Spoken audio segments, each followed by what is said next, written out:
Pernah kepikiran nggak sih, apa ya yang bikin otak kita ini spesial banget di dalam cerita evolusi yang panjang? Apa jangan-jangan kehebatan otak manusia ini cuma hasil dari sebuah kompromi besar? Kita ngorbanin satu kemampuan buat dapat yang lain? Atau ceritanya jauh lebih keren dari itu? Yuk kita bedah sama-sama. Oke, kita mulai dari pertanyaan yang kedengerannya aneh banget. Coba bayangin deh, mungkin nggak seekor simpanse punya ingatan yang lebih jago dari kamu? Gimana? Aneh kan? Tapi percaya nggak percaya, jawabannya iya. Dalam beberapa tes memori visual jangka pendek, simpanse-simpanse muda ini secara konsisten ngalahin orang dewasa loh. Loh, kok bisa? Nah, teka-teki inilah yang ngebuka pintu ke sebuah teori evolusi yang, wah, menarik banget. Oke, mari kita kupas tuntas teka-teki ini. Soalnya, keunggulan ingatan simpanse tadi itu bukan cuma fakta unik buat trivia loh, ini tuh petunjuk penting banget yang melahirkan sebuah teori besar soal evolusi otak kita. Jadi ada penelitian keren namanya Proyek AI. Gini cara kerjanya. Simpanse-simpanse ini disuruh ngelihat angka-angka di layar sentuh, tapi cuma sekilas banget. Terus angkanya ditutup. Tugas mereka, ya ingat posisinya di mana aja. Dan hasilnya, gila. Mereka bisa nyelesain tugas itu dengan cepat dan akurat banget, kayak punya memori fotografi gitu. Sebuah kemampuan yang kayaknya udah nggak kita miliki lagi. Nah, dari hasil yang mengejutkan ini muncullah sebuah ide yang disebut hipotesis kompromi kognitif. Gampangnya gini, evolusi itu kayak tawar-menawar. Buat dapat kemampuan baru yang canggih, misalnya bahasa, kita terpaksa ngelepasin kemampuan lama. Ya, dalam kasus ini, ingatan visual kita yang super cepat itu. Penggagas hipotesis ini, Tetsuro Matsuzawa, bilang gini, kapasitas volume otak itu ada batasnya di satu titik evolusi. Jadi kita harus kehilangan beberapa fungsi buat dapat fungsi baru. Ya, logis sih. Nenek moyang kita punya ingatan super, tapi ruang di otak kita terbatas. Jadi ya udah, kita tukar aja sama kemampuan berbahasa. Ceritanya masuk akal banget kan? Tapi, tunggu dulu. Apa bener asumsi dasarnya? Apa kapasitas otak kita itu emang bener-bener terbatas? Nah, disinilah ceritanya jadi makin seru. Teori kompromi ini kan intinya mikir otak kita itu kayak koper yang ukurannya udah pas-pasan. Kalau mau masukin baju baru, ya baju lama mesti dikeluarin. Tapi, gimana kalau ceritanya beda? Gimana kalau evolusi bukannya cuma nukar isinya, malah ngasih kita koper yang jauh lebih gede? Dan kalau kita lihat datanya, wah jelas banget. Otak manusia itu bukan cuma sedikit lebih besar ya. Beratnya aja hampir 4 kali lipat otak simpanse.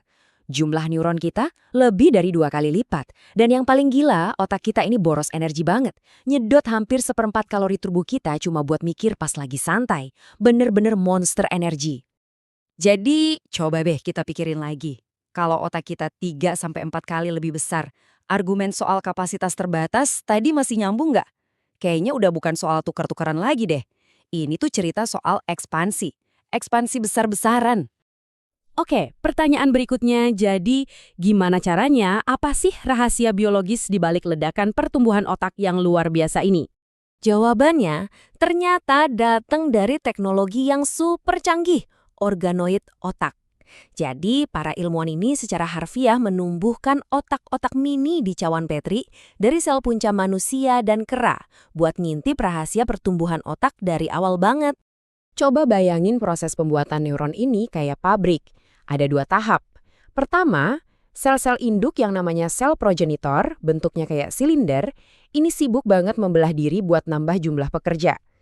Terus, di tahap kedua, mereka berubah bentuk jadi kayak kerucut, jadi dewasa, dan akhirnya berhenti membelah diri buat mulai kerja jadi neuron. Nah, disinilah kuncinya. Peneliti nemuin kalau sel progenitor kera itu cuma butuh sekitar 5 hari di fase namah pekerja sebelum mereka jadi dewasa. Sementara sel progenitor manusia, ternyata mereka santai dulu, tetap di fase itu selama kurang lebih 7 hari. Cuma beda 2 hari. Kelihatannya sepele kan? Tapi dampaknya luar biasa. Penundaan singkat ini ngasih pabrik otak kita waktu lebih banyak buat nyetak pekerja, yang pada akhirnya ngehasilin otak dengan jumlah neuron 3 kali lipat lebih banyak. Gila, cuma karena 2 hari. Dan ternyata lagi, ada saklar genetik yang ngatur semua ini. Namanya gen ZEB2. Pada kera, saklar ini nyala lebih cepat, jadi produksi neuron berhenti lebih awal. Nah, kalau di manusia, saklarnya ini agak telat nyalanya. Kerennya, para ilmuwan bisa loh mainin saklar ini di lab Dan mereka berhasil ngebuktiin kalau perubahan timing inilah yang jadi kunci utama otak raksasa kita. Oke, jadi sekarang kita punya otak yang lebih gede, dengan hardware yang jauh lebih banyak. Terus, buat apa semua kekuatan ekstra ini kita gunain? Jawabannya ada di cara kita bekerja sama. Manusia itu punya kemampuan super, namanya intensi bersama. Maksudnya, kita bisa punya tujuan yang sama di dalam pikiran kita masing-masing, terus kita kerja bareng buat nyampain tujuan itu. Nah, ini nih sesuatu yang susah banget dilakuin sama primata lain. Ini kayak kita ngejalanin software sosial yang beda level. Simpanse mungkin bisa ngerti apa yang dilihat atau diketahui simpanse lain. Tapi manusia, kita bisa lebih jauh lagi. Kita bisa ngebayangin apa yang orang lain yakini atau apa niat mereka. Inilah fondasi dari kerjasama yang rumit, empati, dan juga budaya. Dan tentu aja software sosial kita yang canggih ini butuh hardware yang sepadan. Kemampuan kita buat kerjasama ini ditenagai sama jaringan super kompleks di korteks prefrontal. Itu loh, bagian otak yang evolusinya paling cepat dan jadi ciri khas manusia banget. Jadi, yuk kita tarik kesimpulan dari perjalanan kita ini. Kita mulai dari teka-teki ingatan simpanse yang bikin kita mikir soal kompromi dalam evolusi. Tapi sekarang kita jadi tahu kan ceritanya itu jauh lebih keren. Evolusi otak kita ternyata bukan cerita soal kompromi yang dipaksa karena keterbatasan. Ini tuh kisah kemenangan biologi. Sebuah ekspansi radikal yang dipicu cuma sama satu perubahan kecil di jadwal perkembangan otak. Wow. Otak yang lebih besar ini bukan cuma ngasih kita kekuatan berpikir ekstra. Otak ini secara fundamental ngerancang ulang kita buat saling terhubung. Otak inilah yang ngasih kita bahasa simbolis, kemampuan buat punya tujuan bersama, dan jadi fondasi buat ngebangun peradaban dan budaya yang terus-menerus bertambah dari satu generasi ke generasi berikutnya. Jadi, coba deh kita renungkan ini. Cuma satu perubahan kecil di saklar genetik.